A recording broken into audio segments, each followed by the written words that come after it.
xaflad si weyn loo soo agaasimay ayaa lagu qabtay magaalada London ee dalkan Ingiriiska. xafladan oo loogu tacsiyadeynayay 13 halgamaa ee SYL aasaasay oo haatan dhammaantood aan midi ka noolayn, Ilaahay ha u naxariisto. uuna ugu dambeeyay Cali Xasan Cali Barduuro oo si gaar ah xafladan loogu dhigay maadaama uu ugu dambeeyay 13 haliyay ee halganka weyn oo raganimo, geesinimo iyo wadaninimo ku dheehan tahay ka galay taariikhda dalka Soomaaliya. haatan aan idinku duwo khudbadihii xafladda laga jeediyay oo ay ugu horeyso heestii Soomaaliya toosa.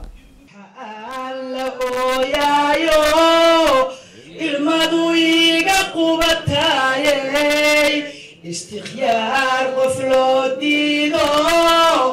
لا أدون سدانا هاي سومالي توسو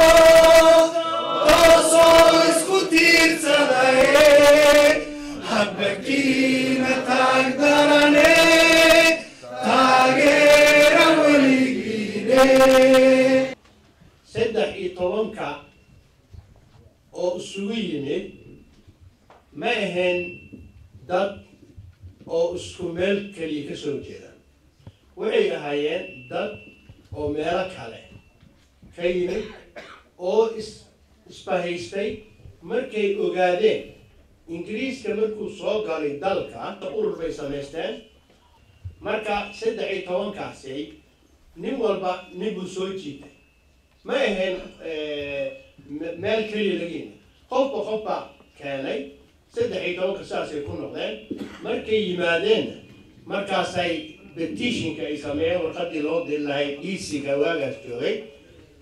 مركا وحلو أقولادي سومالي يوث كلاب وحليها سدحي توان كودي كلي رنتي دجال كمجرين لكن إيجو وحيلها هاي أساس كيلها وحاجري أوديال باجري oo gacan siinay markaas qaraawe haddaan qarankay u istaago oo qabyaalada hor istaago qaraawe qalad ma ku dhaqaaqay haddaan qaadirkii weynaa tala saarto oo quraankiisa midigtay ku qabsado qaraawe qalad ma ku dhaqaaqay haddaan qalin qaato dhalinyarada qiiro geliyo foom qadho tuu kasmaaye qaylada ay gaarto qaraawe qalad ma ku dhaqaaqay Soomaali gobonimo wuxuu geystay leegada gabaad lagu hirtaabay noqdeen ama sagaashan nimankaas kuntaday oo xornimo gees walba u taagan iyo kaan la garanayn macnaha iyo qadriq doon waxa xaqiiqada la sheegay qofku taariikh uu ka tagaa ay Barduuriya ragiis taariikh ka tageen waa muddo goobayso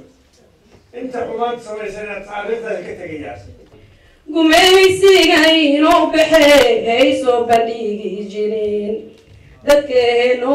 barawaho honguga qoriyaqoon jahliga inuu naga baxay soo bandhigi jireen calanka foy laga galiyo culimadiisii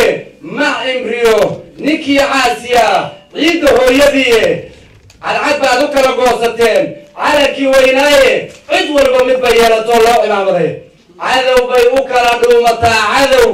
bay u kala dhuumataa cabaya dhiigeeda ujeedada loo xasuustaa waa in lagu daydaa waa in laga qaataa inspiration dhalinyarada aan Soomaaliga aad u garanayn it's not to revere the dead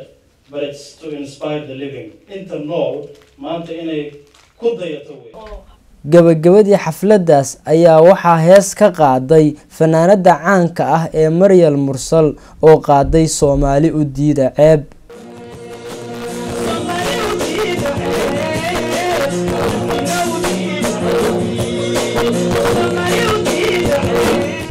xafladan oo dhammaystiran waxaad ka daawan doontaan barnaamijyada TV-gan ETN. Bulaale Cabdisalaan Maxamed Qoolif, ETN TV, London.